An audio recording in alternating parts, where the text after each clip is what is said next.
ऐसे हैं आप लोग, उम्मीद है अच्छे होंगे। आप मनीष सफर के साथ। हमारा वीडियो अच्छा लगे शेयर जरूर करिए, जिससे जो दूसरे बच्चे हैं उनको भी सहायता मिले। अभी एग्रीकल्चर टेक्निकल असिस्टेंट की जो वैकेंसियां हैं करीब 3500 हैं, और वो फॉर्म अभी भरे जाएंगे मई में। ठीक है, तो अभी टाइम है काफ़ी आप लोग के पास। अभी से आप प्रिपरेशन करने के लिए तैयार हो जाइए अच्छे से, वरना जो है कंपटीशन लेवल बहुत हाई होने वाला है। इसमें यूपी और बिहार, मध्य प्रदेश सभी राज्यों के बच्चे जो है इसमें फॉर्म फिल करेंगे। ओके, तो हमारा आज का जो टॉपिक है, सब्जेक्ट है, वो है सॉइल साइंस यानी कि मृदा विज्ञान। इसको आपको हम बताएंगे। लगभग 300 क्वेश्चन है इसमें, एमसीक्यू टाइप के हैं, और सारे एकदम टेक्निकल जो है, पूरे क्वेश्चन एकदम पॉइंट टू पॉइंट है। ओके, चलिए स्टार्ट करते हैं। पहला क्वेश्चन है, मृदा उर्वरता एवं उर्वरक पुस्तक किसने लिखी थी? तो किसने लिखी? डिस्टेल एट ऑल ने। इनका नाम याद रखना। पानी पौधे का मुख्य पोषक तत्व है नामक सुझाव किसने दिया था? ये किसने कहा था? तो फ्रांसिस बेकन जो वैज्ञानिक थे उन्होंने कहा था। नंबर 3 क्वेश्चन, पानी पौधों का संपूर्ण पोषण है नामक वाक्य किसने दिया था? जे बी हेलमोंट ने दिया था। ओके, याद रखेंगे। अगला क्वेश्चन है, सन 1888 में नाइट्रोजन स्थिरीकरण करने के लिए उत्तरदायी जीव बैसिलस रेडिस्कोला का पृथक्करण किसने किया था, यानी कि उसको अलग किसने किया था? तो ये किया था M.W. बिजर्निक ने। ओके, चलिए अगला क्वेश्चन है, रिमोट सेंसिंग में फोटोग्राफी के लिए किस प्रकार की किरणों का उपयोग किया जाता है? तो इंफ्रारेड जो किरणें होती हैं उनका उपयोग किया जाता है इसमें। इधर ही देख लेते हैं, एक बुशेल यानी बट किसके समान होता है? तो 35.24 लीटर के बराबर होता है इसकी यानी मात्रा। एक टन कितने किलोग्राम के बराबर होता है? तो 910। अब जैसे नॉर्मली लोग कह देते हैं एक टन बराबर होता है 1000 किलोग्राम, वो नहीं होता है। जो रियल में पढ़ा है जिन्होंने, उन्हीं को पता होगा ये चीज़। ये चीज़ तो मैंने भी जो है अभी ज़्यादा नहीं, 2-3 साल पहले मैंने खुद पढ़ा था, तो आप ही क्या बताएं हम। तो उसमें 907 किलोग्राम होता है। ओके, याद रखें। मृदा पीएच में वृद्धि किस ऋतु में अवलोकित होती है? तो ये आपका ठंडी यानी कि सर्दी के मौसम में। ओके, चलिए, पौधे के व्यवहार का दिन की लंबाई के साथ संबंध को किससे संबोधित करते हैं? तो फोटो पीरियोडिज्म के उससे संबोधित करते हैं। इधर देख लेते हैं, वनस्पति का मुख्य आधार पानी नहीं बल्कि साल्ट पीटर यानी कि KNO3 है। यह सुझाव किसने दिया था? तो ये दिया था JR गलेबर ने। याद रखेंगे। हार्स होइंग हजबेंड्री नामक पुस्तक किसने लिखी थी? तो ये लिखी थी जेथ्रो टुल ने लिखी थी। ओके, अगला क्वेश्चन है, एनल्स ऑफ एग्रीकल्चर नामक पुस्तक किसने लिखी थी? तो आर्थर यंग ने। इनका नाम बहुत इंपॉर्टेंट है, याद रखना, ये पूछ चुका है एक बार। जो टीए की वैकेंसी 2017 में थी उसमें पूछा था उसने। ओके, चलिए, फील्ड प्लॉट तकनीक का जनक किसे माना जाता है? JB बेसिंगटन को माना जाता है। ओके, लिबिग ने लॉ ऑफ मिनिमम कब दिया था? तो दिया था 1862 में दिया था। ओके, कृषिगत प्रयोग स्टेशन रोथ इम्स्टेड इंग्लैंड में 1843 में किसने शुरू किया था? तो ये किसने शुरू किया था? तो ये शुरू किया था लॉस एंड गिलबर्ट ने। ओके, आखिरी क्वेश्चन इधर देख लेते हैं, scab of Irish potato, pox of sweet potato और black root rot of tobacco के रूप में प्रकोप वृद्धि होती है तो उदासीन से क्षारीय परिस्थिति में। ओके, चलिए,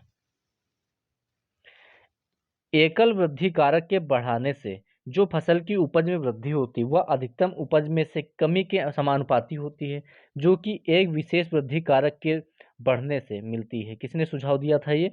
तो दिया था E.A.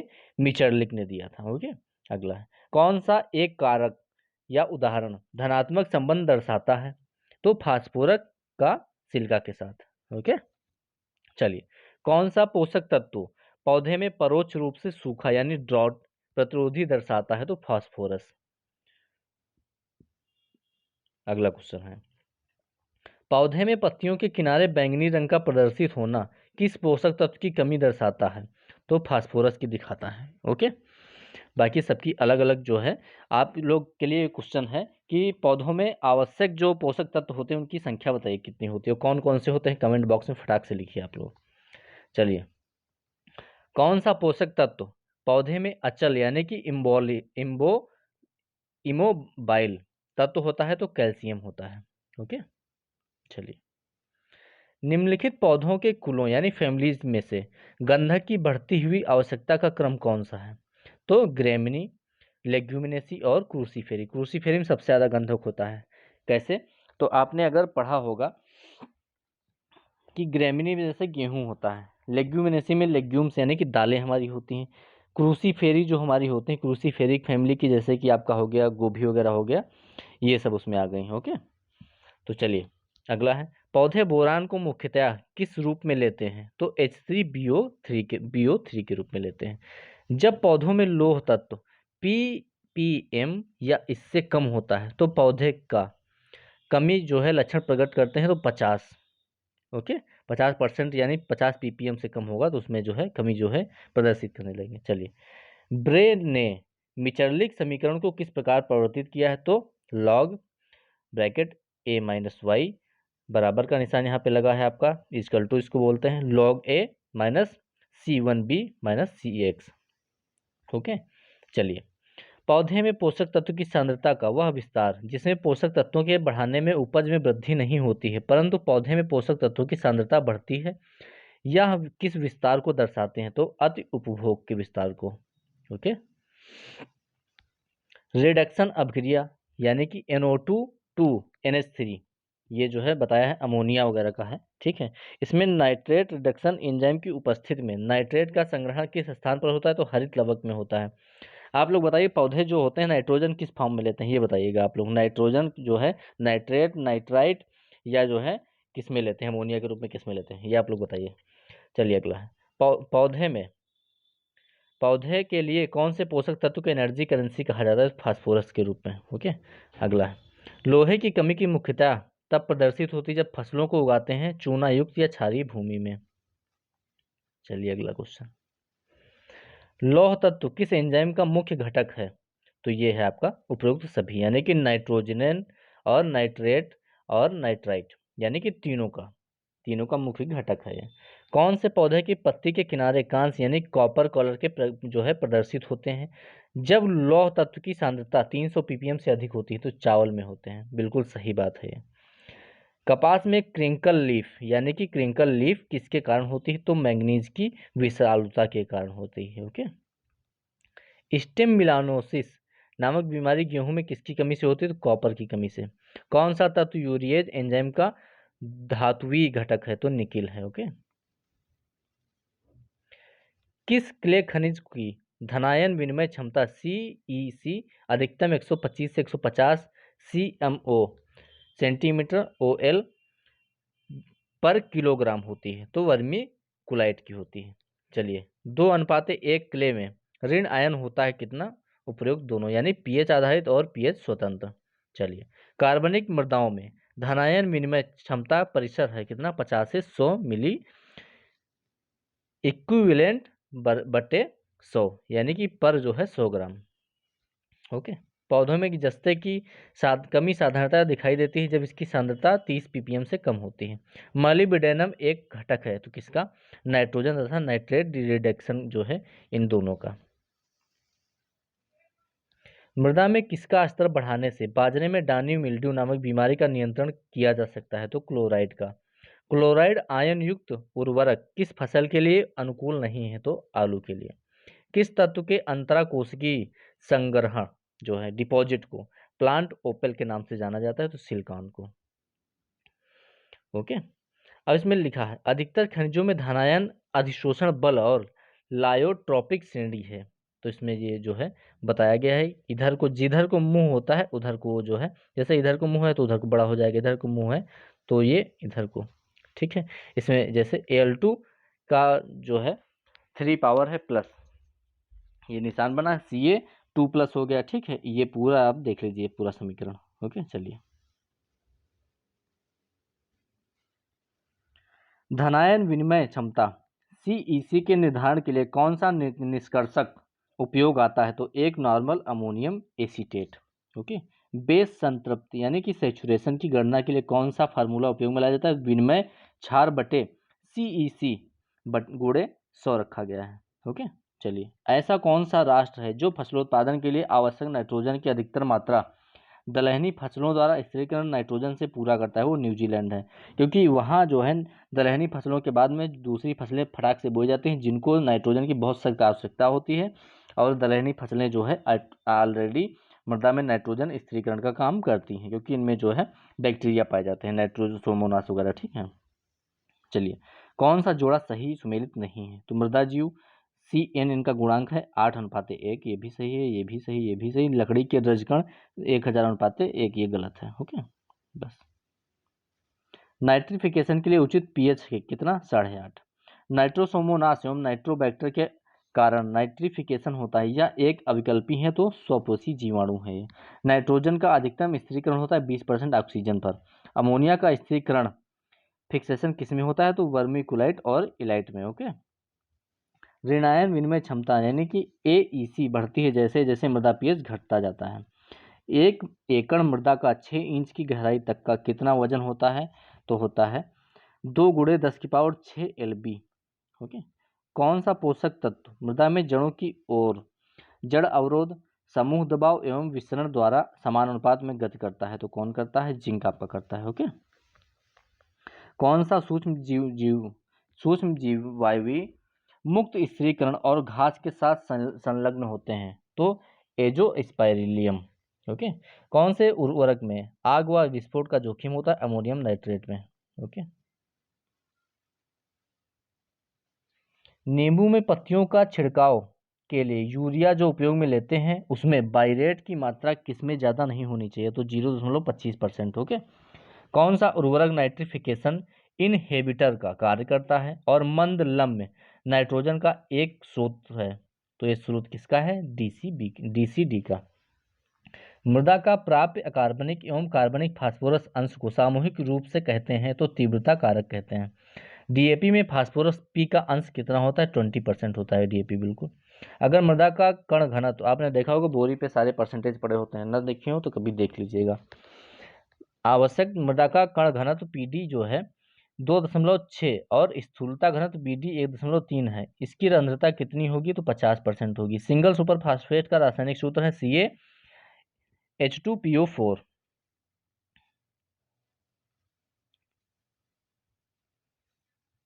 कोशिका यानी कैपिलरी नली में पानी की ऊंचाई का बढ़ना किसके सीधा समानुपाती होता है? पानी का पृष्ठ तनाव। पहाड़ी मृदा साधारणतया होती है इसी के आधार पे जो है घरों में जैसे मकान मिस्त्री बनाते होंगे, आपने देखा होगा पाइप एक यूज करते हैं, तो इसी पे काम करता है। चलिए, पहाड़ी मृदा आज साधारणतया होती है तो अम्लीय होती है। अगला है, मुख्य सतही संस्तर को किस नाम से जाना जाता है? तो एपीपेडोन्स। प्राप्य जल धारण क्षमता यानी कि AWHC किसमें अधिक होती है? तो क्ले मृदा में। ऐसे जोड़ों का चयन कीजिए जो सही नहीं है, बाकी सब सही, यही सही नहीं। अकार्बनिक फास्फोरस शुद्ध मोबाइलाइजेशन इमोबाइलाइजेशन 400। ओके, यही नहीं सही बस। पीट मृदा की साधारणतया क्या विशेषता होती है? तो ये काली होती है, भारी होती है और अम्लीय होती है, याद रखेंगे। कोलाइड क्ले कण का आकार किससे कम होता है? तो 0.00022 मिलीमीटर से। ओके, कितने प्रतिशत से अधिक वायु रंध्र पानी में भर जाते हैं तो पौधे की वृद्धि सीमित हो जाती है? तो 50 से 60%। मृदा रंग के निर्धारण में क्रोमा निम्नलिखित में से क्या दर्शाता है? तो रंग की शुद्धता और सांद्रता दर्शाता है। पाइराइट सुधारक का रासायनिक सूत्र है तो FeS2। चलिए, पेडोलाइजेशन प्रक्रिया में मृदा में किसका संग्रहण होता है? तो सिलिका यानी बालू का होता है। ऐसी चट्टानें जिसमें 65% से अधिक सिलिका ऑक्साइड SiO2 होता है कि प्रवृत्त होती है तो अम्लीय होती है ये, ठीक है। मृदा में लगभग कितने प्रतिशत सिलिका होती है? तो 27%। मृदा वायु में नाइट्रोजन की सांद्रता कितनी होती है? तो 78%।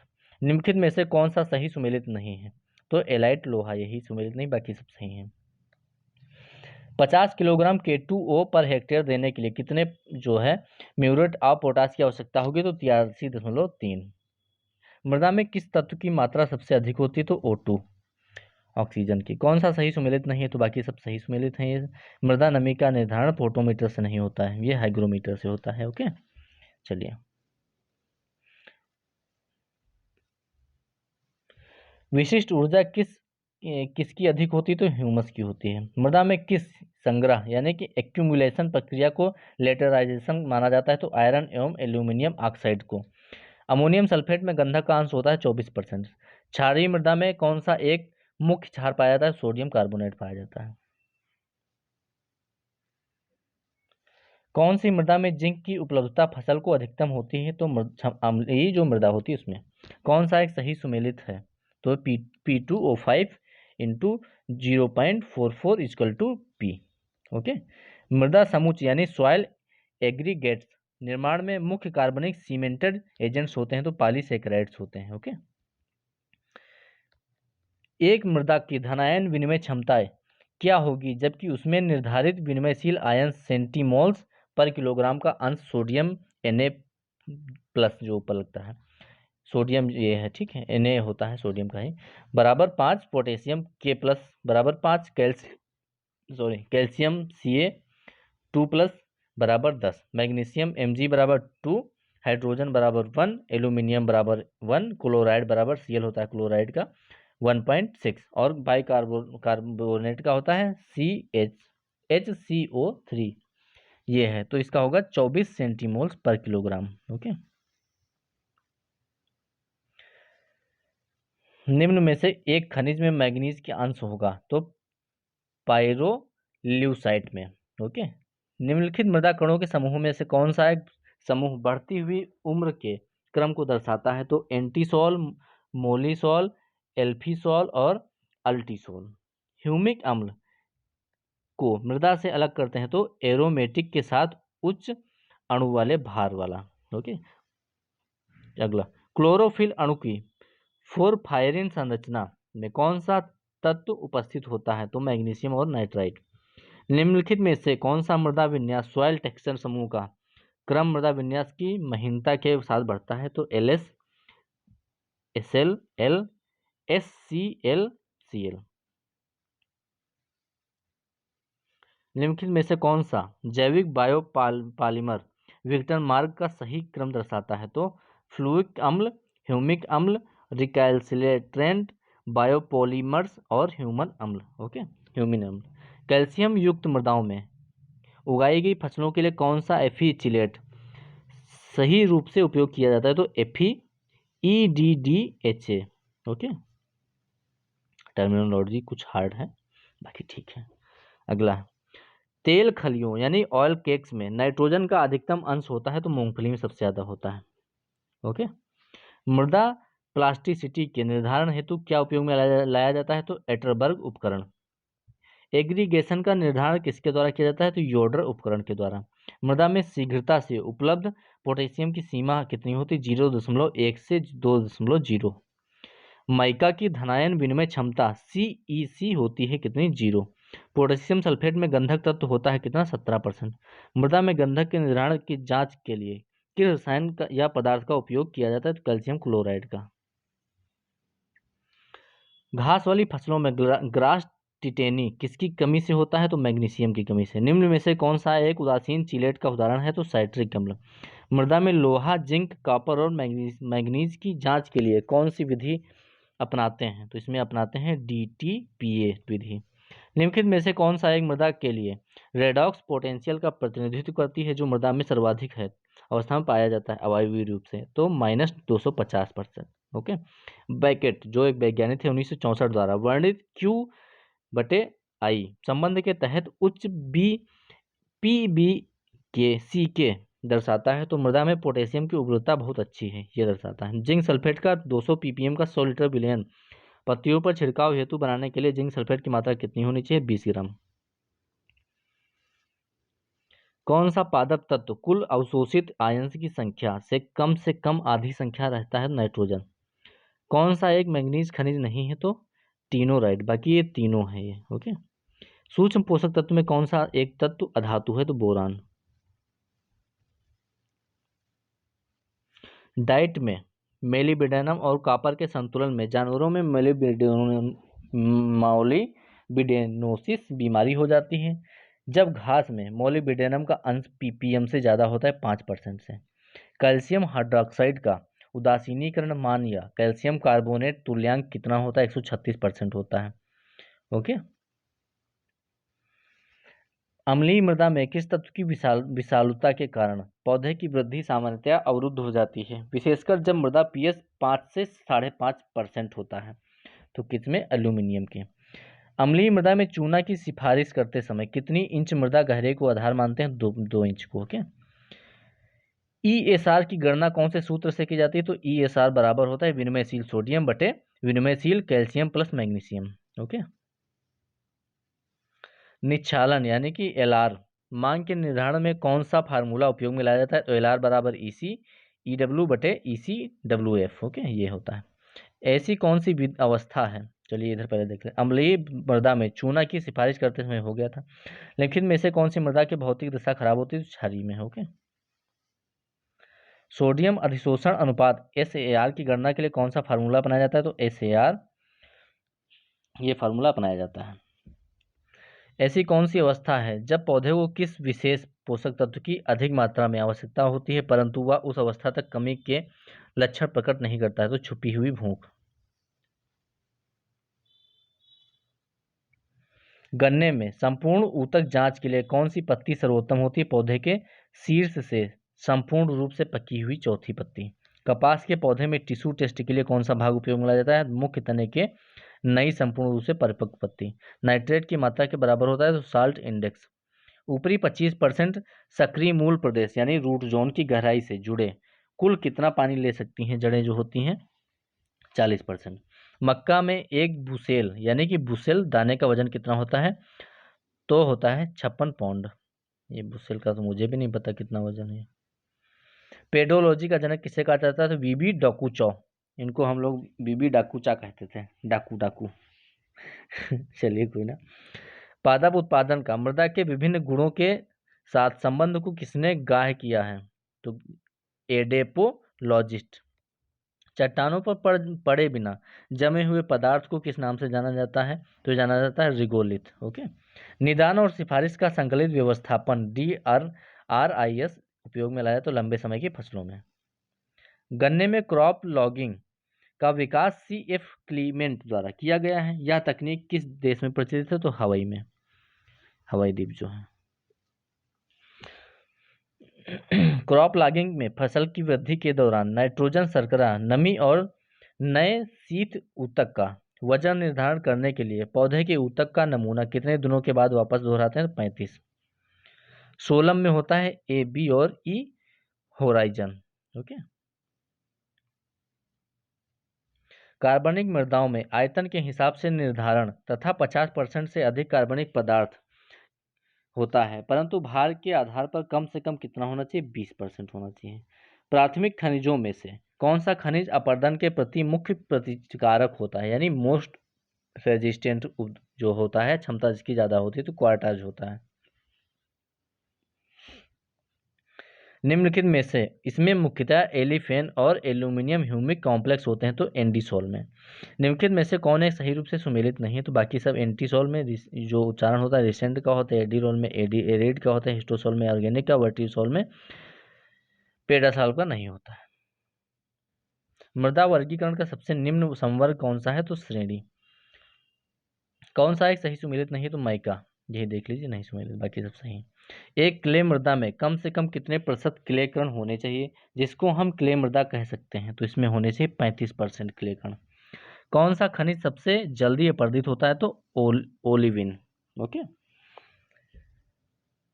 कौन सा द्वितीय खनिज है इसमें? तो डोलोमाइट। बाकी सब प्राथमिक खनिज है इसके। गुरुत्वाकर्षण द्वारा परिवहन होने वाले अकार्बनिक पैतृक पदार्थ कहलाते हैं तो कॉल्यूवियल कहलाते हैं। हवा के साथ उड़ने वाला पदार्थ जो प्राथमिक रूप से सिल्ट या उसके साथ महीन बालू और क्ले होता है कहलाता है तो लोस कहलाता है। मृदा निर्माण में कौन से निष्क्रिय पैसू कारक है? तो पैतृक पदार्थ। घास वाली जमीनों में मुख्यतः कौन सा मृदा संरचना होती है? तो गोलाकार होती है। मृदा रंध्रावकाश पोर स्पेस प्रतिशत के निर्धारण से फार्मूला कौन सा है? तो चलिए देखते हैं फार्मूला। ये है परसेंट रंध्र कितने हैं? 100 माइनस स्थूलता घनत्व बटे कण गुणे 100। ये हो जाएगा फार्मूला। निम्नलिखित में से एक जल विभव यानी वाटर पोटेंशियल मृदा में हमेशा धनात्मक होता है तो गुरुत्वाकर्षण विभव। दाब झिल्ली यानी कि मैट्रिक पोटेंशियल मॉइस्चर कंटेंट जो होता है जिसमें मैट्रिक विभव जल मात्रा, संबंधों को मापने के लिए विभव मान कम से कम होना चाहिए 100 बार। मृदा पीएच में वृद्धि के साथ साथ किस पोषक तत्व की उपलब्धता बढ़ती जाती है? तो मोलिब्डेनम की। ओके। किस चूने को बुझा हुआ या क्विक लाइम कहा जाता है? तो कैल्शियम ऑक्साइड को कहते हैं। सफेद क्षारीय व्हाइट एल्कली मृदा है तो लवणीय मृदा। किस जो है निम्नलिखित में से सूक्ष्म जीवों के समूह में से मृदा में सर्वाधिक जैविक भार होता है? तो फंजाई का होता है। न्यूट्रॉन नमी मीटर में तेज गति से चलने वाले न्यूट्रॉन का स्रोत है? तो दोनों, रेडियम भी होता है और अमेरिकन बेरिलियम भी होता है। मृदा को गर्म होने के लिए कुल सूर्य किरणों का कितना प्रतिशत मृदा जो है अवशोषित होना चाहिए? तो 10% कम से कम। 1 ग्राम कोलाइडल क्ले का बाहरी सतही आकार 1 ग्राम मोटी बालू की तुलना में कम से कम कितने गुना अधिक होना चाहिए? तो 1000 गुना। ओके। क्ले मिनरल की एक ऑक्टाहाइड्रल सीट में मैग्नीशियम दर्शाता है तो ट्राई ऑक्टोहेड्रल दर्शाता है। ओके। क्ले मिनरल की ऑक्टाहाइड्रल सीट में एल्यूमिनियम दर्शाता है तो डाई ऑक्टोहेड्रल दर्शाता है। इसमें ट्राई, इसमें है डाई। ओके। सबसे हल्के रंग का ह्यूमस अंश होता है फल्विक अम्ल। सिलिकेट क्ले के बजाय ह्यूमस भार के आधार पर कितने गुना अधिक जलधारण क्षमता होती है? 4 से 5 गुना। आयतन के आधार पर किस कोलाइड समूह में सर्वाधिक धनायन विनिमय क्षमता होती है? तो वर्मी कोलाइट में। कृषित मृदाओं में कुल नाइट्रोजन का प्रतिशत कितना होता है अमोनियम आयन के रूप में? तो 10%। निम्नलिखित जोड़ों में से सही कौन सा है? तो हेमाइट FeOOH होता है इसका सूत्र। के हो के समान पैतृक पदार्थ से बना हो, वो समान ये जो है अभी बताते नीचे प्रश्न है। मुलायम और असंगठित कैल्शियम कार्बोनेट जो साधारणतः क्ले के विभिन्न मात्राओं एवं दूसरी अशुद्धियों के साथ मिला हुआ है क्या कहलाता है? तो मार्ल कहलाता है। ओके। निम्नतम आयतन जिसे मृदा कह सकते हैं तो कौन है? पेडोन है। ऐसी मृदा जिसमें कोई निर्दिष्ट डायग्नोस्टिक पेडोजोनिक स्तर नहीं होता है किस गण में आता है? तो एंटीसॉल में आता है। मृदा नमी में बदलाव के कारण मृदा में जो फैलाव एवं सिकुड़न होता है जिसके फलस्वरूप जो सूक्ष्म स्थलाकृति बनती है उसे क्या कहते हैं? तो गिलगई कहते हैं। ओके। बोरेक्स में बोरान का अंश कितना होता है? 11% होता है। जिंक सल्फेट में मोनोहाइड्रेट में जिंक % होता है तो 35%। ओके। मृदा अपरदनीय कारक के मृदा के असर कारक अपरदन क्षमता को दर्शाता है जो प्रति परी जमीन में 9% ढलान पर यूनिट क्षेत्र में कितने मीटर मृदा क्षरण को दर्शाता है? तो 22 मीटर। कौन सा मृदा क्षमता वर्ग LCC मनोरंजन वन्य जीव जलधारण क्षमता एस्थेटिक उपयोग नहीं है? तो ये आपका हो गया 8वां संस्तर। ओके। फ्लेम फोटोमीटर किसके निर्धारण में काम आता है? तो पोटेशियम के। मृदा में उपलब्ध फास्फोरस के निर्धारण हेतु कौन सा निष्कर्ष यानी एक्सटेंट उपयोग में लेते हैं? तो 0.5 मोलर सोडियम बाइकार्बोनेट को। ओके। अगर मृदा में 200 किलोग्राम पर हेक्टेयर पोटाश उपलब्ध हो तो वह किस श्रेणी में आएगी? तो मध्यम में आएगी। चुकंदर किसका सूचक पौधा है? तो सोडियम का। दैहिक कार्य के लिए ऑन फंक्शनल बेसिस पर आयरन जिंक मैग्नीज और कॉपर किस वर्ग में आते हैं? तो ये आपके आते हैं उत्प्रेरक और उत्साहक वर्ग में। चलिए, कौन कौन सी प्रक्रिया द्वारा मृदा में भाग लेती हैं इसके बारे में बताने वाले विज्ञान को कहा जाता है? तो मृदा उत्पत्ति। नीचे क्वेश्चन होगा, समझ लेना भी। पृथ्वी की सतह पर पिघले हुए लावा के जमने से जो चट्टान बनती हैं उन्हें क्या कहते हैं? तो आग्नेय चट्टानें, अग्नेयस जो है इनको रॉक कहते हैं। साधारणतया अपक्षय यानी कि वेदरिंग की उच्च दर होती है तो नम उच्च जलवायु में। मृदा का प्रबल स्पेक्ट्रल कलर होता है तो वर्ण होता है, इसको ह्यू कहते हैं। मृदा विलयन का पीएच मान निर्धारित किया जाता है सक्रिय अम्लता की जो है उससे। ह्यूमस क्लोराइड पर ऋणायन आवेग यानी नेगेटिव चार्ज का मुख्य स्रोत है तो ये तीनों हैं, कार्बोक्सिल समूह, फिनोलिक समूह, इनोलक समूह। ओके। क्षारीय मृदा में ईएसपी का मान हमेशा होता है 15 से ज़्यादा। मिचर्लिक तकनीक में किस पौधे को पकने तक उगाते हैं? तो जई को। कैल्शियम साइनेमाइड में कितने % नाइट्रोजन होता है? तो 21%। निम्नलिखित में से कौन सी खली पौधों में पोषक तत्व के अलावा नाइट्रिफिकेशन इनहिबिटर के रूप में काम करती है? तो नीम की खली। ओके। दैहिक कार्यकी अथवा मेटाबॉलिक पोषक तत्व नाम का टर्म किसने दिया था? डीजे निकोलस ने दिया था। कौन सी पपड़ी यानी कि अर्थ क्रस्ट में सबसे ज्यादा मुख्य जो खनिज पाए जाते हैं तो फेल्सपार में।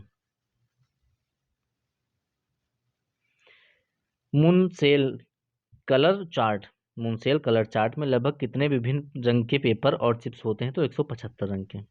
एक परिपक्व व सूखे पौधे के ऊतक में लगभग कितने प्रतिशत प्रोटीन होती है तो 1 से 15। नमी तुल्यांक किसने दिया तो ब्रिग्स और मैक्सवेल ने। मोलिब्डेनम अभिकर्मक किसके निर्धारण में काम आता है तो फास्फोरस के। चने की आवश्यकता का निर्धारण करने की विधि का किसने विकास किया तो सुमेकर एवं सहयोगी उनके जो थे 1961 में। कॉपर का सूचक पौधा है तो गेहूं। स्पर्जिलस नाइजर टेस्ट मृदा में किस तत्व की स्थिति की जांच के लिए किया जाता है पोटास की। महेलिक का कनिंग-मेला फ्लेक्यू विधि किसकी जांच के लिए उपयोग में लाया जाता है फास्फोरस की। ओके। नमी तुल्यांक किसने दिया था तो ब्रिग्स और मैक्सवेल ने दिया था, मैक्सवेल ने दिया था 1907 में। मृदा का वर्गीकरण निम्नतर वर्ग और मानचित्र इकाइयां जैसे कि मृदा प्रकार और मृदा अवस्था तक करने के लिए कौन सा मृदा सर्वेक्षण अपनाते हैं तो विस्तृत सर्वेक्षण डीएस अपनाते हैं। ओके। फ्लोर एपेटाइट किसका मुख्य स्रोत है तो फास्फोरस का है। पत्तियों पर छिड़काव के लिए कौन सी सांद्रता रखते हैं तो 0.4%। इनहाइड्रस अमोनिया की तुल्यांकी अम्लता है तो 148। ओके।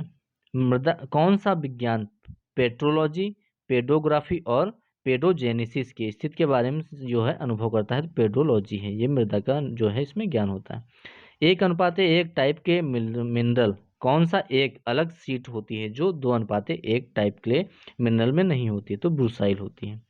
सीडेराइट का रासायनिक सूत्र है FeCO3। ओके। तापमान में बदलाव के फलस्वरूप विभिन्न खनिजों में विभिन्न प्रकार के सिकुड़न एवं फैलाव होता है जिससे पैतृक चट्टानों की प्लेट में घर्षण होता है, वह टूट सकती हैं, जिसे कहते हैं तो एक्सफोलिएशन कहते हैं। कैटरीना नामक शब्द किसने दिया तो मिलने ने दिया था 1935 में। मृदा निर्माण के लिए सही अपक्षय अवस्था को चुनिए तो बता रहे हैं आपको, तो ये होती है इनिशियल, जुवेनाइल, विराइल, सेनाइल और फाइनल। ओके। चलिए, परमाफ्रॉस्ट वह स्तर जहां मृदा तापमान हमेशा रहता है तो ये 0 डिग्री सेल्सियस से हमेशा नीचे ही बना रहता है। ओके, याद रखना। ये ऐसी मृदाएं होती हैं जो लगभग 200 सालों से वो बर्फ से ढकी होती हैं, वो कभी नहीं देखी गई लगभग, ठीक है, 200 लगभग साल प्लस से। चलिए, भारत में किस मृदा का गण सबसे ज़्यादा क्षेत्रफल है तो इंसेप्टिसॉल्स जो होती हैं उनका। भारत में किस मृदा गण का क्षेत्रफल नहीं के बराबर है तो ये हिस्टोसॉल्स का। ओके। कौन सा खनिज पदार्थ मोह के स्केल के आधार पर 10वीं संख्या पर है तो डायमंड यानी हीरा। कौन सी चट्टानें मूल रूप से वॉल्केनिक नहीं है तो बेसाल्ट चट्टानें। ट्रॉपिकल इको रीजन के लिए सिलिका सेस्की ऑक्साइड यानी कि R2O3 अनुपात है तो आपका 2। हाइड्रोमॉर्फिक मृदा का विकास की प्रक्रिया से होता है तो गीले जेसन विधि से। ओके। यदि एक मृदा प्रोफाइल में 2 16 हो तो जो कि एक के ऊपर एक हो तो ऐसी मृदा प्रोफाइल को कहते हैं बाइसिक्यूम प्रोफाइल। ओके। निम्न से कौन सा विनिमय क्षेत्र में एक्सचेंज साइट्स हटाना सोलो डाइजेशन कहलाता है तो सोडियम। पेडोट बेरसन प्रक्रिया है मृदाओं का मिश्रण बनाना। ओके। चेरनोजम मृदा पाई जाती है तो रूस में पाई जाती है, अपने इंडिया में पाई ही नहीं जाती है ये वाली मृदाएं। कौन सा खनिज 2:1 टाइप नॉन एक्सपेंडिंग है तो इलाइट हो गया, ये ऑप्शन जो है 222 का जो है डी सही हो गया। मार्टिन और रसेल द्वारा प्रतिपादित कौन सा इंडेक्स जो मृदा में उपस्थित मुख्य क्ले खनिज को साबित करता है तो वाई इंडेक्स। ICAR द्वारा लंबे समय के लिए उर्वरक प्रक्षेपण का समन्वित कार्यक्रम कब शुरू किया गया तो 1970-71 में। मृदा में कुल कितने मुख्य संस्तर हैं तो 5 हैं।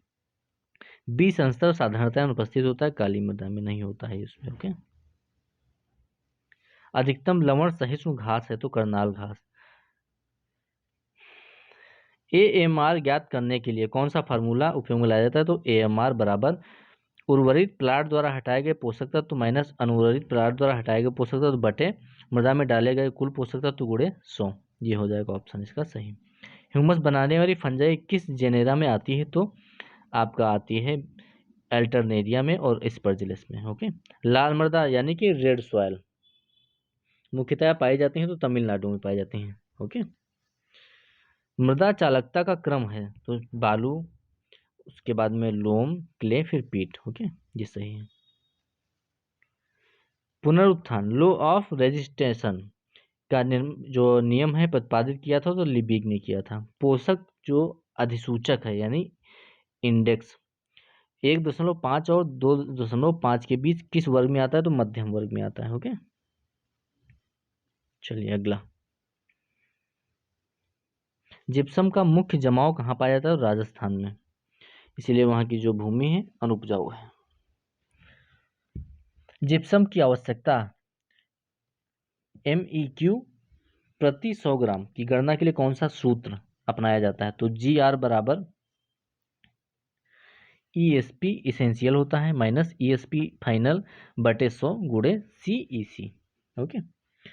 1909 में शुरू हुई सबसे पुरानी टिकी हुई लॉन्ग टर्म मैन्यूरल ट्रायल भारत में कहाँ स्थित है? कोयम्बटूर में। बायो सुपर नामक उर्वरक का मिश्रण होता है, इसमें rock phosphate plus elemental sulphur plus गंधक ऑक्सीकरण वाले जीवाणु होते हैं। ओके। उर्वरक नियंत्रण कानून कब पारित हुआ? 1957 में पारित हुआ था। गोपेन के इक्वेशन किसको दर्शाती है? तो मृदा की CEC को दर्शाती है।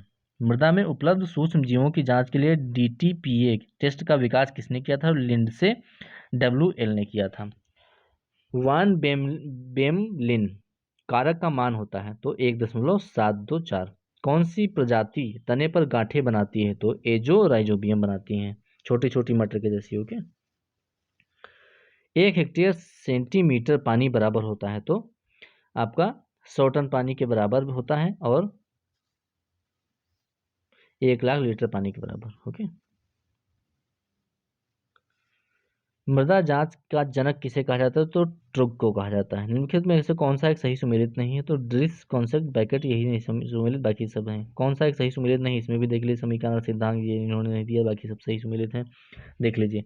सिलिकेट क्ले में ऋणात्मक चार्ज का स्रोत होता है तो जो है बाह्य क्रिस्टल किनारा और आपका IS भी होता है यानी कि समाकृतिक प्रतिस्थापन ऋणात्मक विनिमय।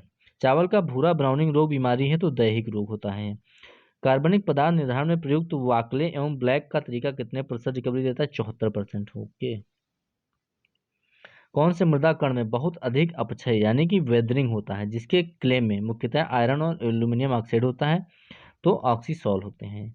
यदि खाद के ढेर मैन्यूर पाइल के बाहर बरसात खुला छोड़ दे तो पोषक तत्व का जो है कमी होता है, कौन सा? ये आपका नाइट्रोजन बह जाता है पानी में। ओके। प्लांट एंड सोइल नामक जर्नल कहाँ से प्रकाशित होता है? नीदरलैंड के द हेग से। ओके। मृदा में बालू, सिल्ट एवं क्ले के संबंधित प्रमाण को क्या कहा जाता है? तो मृदा कणाकार कहते हैं। एक बार किसके बराबर होता है?